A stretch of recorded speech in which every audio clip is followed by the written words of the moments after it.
losing Steve was the worst, absolutely the worst. But we do want to see the person held accountable. Another deadly hit and run takes the life of one of our neighbors. Right now at 5, a family is seeking answers about their brother's death. If I could get the word out and not have his death be in vain and help someone else, it's worth it. It's Fentanyl Awareness Day in Colorado. Those grieving the loss of someone from a fentanyl overdose sharing their stories to try to help others. And another day means more wild weather. They were on the lookout for landspouts near DIA within the last hour. We will have your forecast as you get ready to start your work week. Tonight, a 19-year-old is in custody, accused in a shooting that killed a 13-year-old boy in Longmont yesterday. Longmont police say Yahir Solis was arrested last night on murder charges. A drive-by shooting happened around 2 yesterday afternoon near a basketball court at Kensington and St. Clair. A 15-year-old boy was also shot in the leg. He's expected to be okay. Police have not released many more details about what led up to this shooting or the identity of the 13-year-old who was killed. We will continue to follow this story. A 19-year-old from Arvada is in custody after deputies say he threatened a security guard with a tire iron, which appeared to be a rifle, after he was kicked out of a party. It happened near Keensburg in Weld County on Saturday night. The guard was hired to provide security at that party. Weld County investigators say 19-year-old Giovanni Chavez Nava drove back to the area 30 minutes after he got kicked out and pointed what appeared to be a rifle at a security guard there. Deputies believe it was actually a tire iron. The security guard fired 11 shots at that suspect, who drove away and crashed nearby and was arrested. Police say that a Subaru driver and a motorcyclist died in a morning crash. It happened on North Wilson Avenue near West 43rd Street. Police say that they were driving in the same direction. They think speed and alcohol were involved in that crash. Another motorcyclist died overnight from a crash in Aurora. Aurora police say it is the 32nd deadly crash in that city this year. Officers say 2 drivers were involved in this. They're still looking for one of them. It happened around 1:45 in the morning at Colfax and Moline. Aurora police say one driver turned left from Colfax to Moline, going in front of that motorcycle. The motorcyclist was trying to avoid it, switched lanes, was hit by the other driver. That driver stayed on the scene. The one who initially turned drove off. Police say that they were driving a white SUV. If you know anything, have any surveillance video from that area, you are asked to call Aurora Police. Denver police still searching for a driver responsible for hitting and killing a cyclist in the East Colfax neighborhood. It happened earlier this month at East 13th in Syracuse. Family members have identified the man as Steve Perkins. 9 News reporter Jaleesa Irizarry spoke to Steve's siblings, who are looking to hold someone accountable. Flowers don't fix everything. But at 13th in Syracuse, the flyer attached to a bouquet hopes to mend a few broken hearts. They took me back, and Steve's wife Laura was there, and she gave me a huge hug and said he's gone. And now we're in hell. So It's just going to be so different without him. He was Steve Perkins, a man his family said was a great husband and an even better father. His passion was cycling, especially with his twin brother, Dan. And in fact, that morning, we did a ride at Cherry Creek Reservoir. You know, we bumped fists and said, great ride, and I'll see you tomorrow. And that was 15 minutes before he was hit. On August 10th, around 7 a.m., police say Steve was hit by the driver of a Ford Explorer who ran a red light. Whoever was behind the wheel never stopped. Police were able to capture a few images of the SUV from a nearby surveillance camera, but so far, no arrests have been made. We moved up here 9 years ago, in part to be closer to him and his family. This can't be the way that it ends. There has to be some justice. Flowers may not solve all problems, but today they'll serve as a reminder to a bright spot. That he was light. He's a beacon. Yeah. There you go, yeah. Yeah. No longer here. Jaleesa Irizarry, 9 News. A memorial service for Steve's taking place at 7 o'clock tonight. We'll have details on our website. Just click on this story there.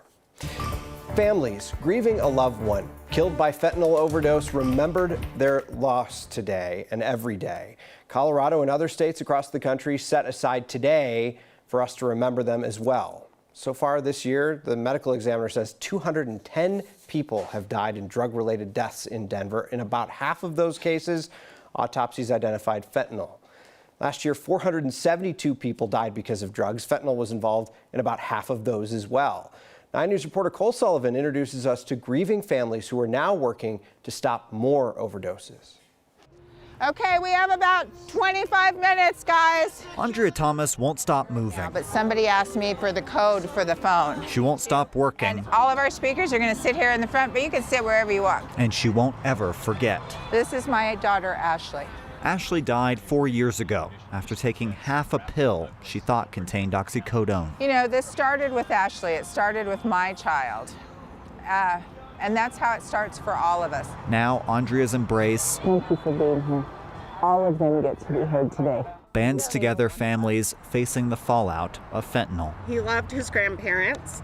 They're right here and right here. And he loved his mama, and his mama loved him. And I miss him. Sheila English drove from Greeley in memory of her son, Zach. Zach was 26. He's forever 26. Another age, another face, another family. Oh, honey, I'm so sorry. Frozen in the grief of overdose. Our children are gone. We can't bring them back. Andrea Thomas pushed Colorado to pass its new fentanyl law, which strengthens penalties for dealers and increases access to overdose reversing naloxone and fentanyl test strips. Our families have come together from coast to coast. She organized this Fentanyl Prevention and Awareness Day event. Mothers across America did this. They have worked so hard. Mothers of daughters like Ashley and sons like Zach. I have a big hole in my heart that will never heal as a mom. Mothers wounded by loss. Days like today bring some joy back into our lives that have been devastated, because we know today across America that we're being heard. Mothers who won't stop working. How could you ever stop? We're losing a generation. Those mothers say they want to share their stories to warn other families. They say the event today is worth it if it saves just one life. So many people are impacted by this. We got to get a hold on it somehow. Absolutely, and they are passing out Narcan, naloxone as other ways to try to reverse some of these effects of these opioids to try to save more lives. All right, Cole Sullivan reporting. Thank you. During the last school year, 29 kids between the ages of 10 and 18 died as a result of fentanyl. That's according to the State Department of Health. There's a new campaign called Fake and Fatal that's helping bring fentanyl awareness to schools. It started in Oregon, but now a school district in Colorado Springs is using it too. It uses student-led panels where people affected by fentanyl come to answer students' questions. Medical professionals weigh in as well to train students on saving people from overdoses. I think we're as equipped as we possibly can be right now. We continue to educate ourselves and learn from things that have happened, and we're going to continue to spread the awareness. The state of Colorado also has a program where you can apply as a school district to get Narcan in each school. Let's take a live look outside right now. Another gloomy evening. Over at DIA, the National Weather Service says a land spout was possible earlier this afternoon due to a thunderstorm there. Keely Chalmers keeping an eye on it right now. Looks pretty calm where you're standing. Yeah, but you're right. We were tracking some rotation in those storm clouds out at DIA, but as of yet, nothing more has developed. And I have to say, those storms are starting to weaken. But here in the 9 News backyard, it is dry, pretty uneventful here.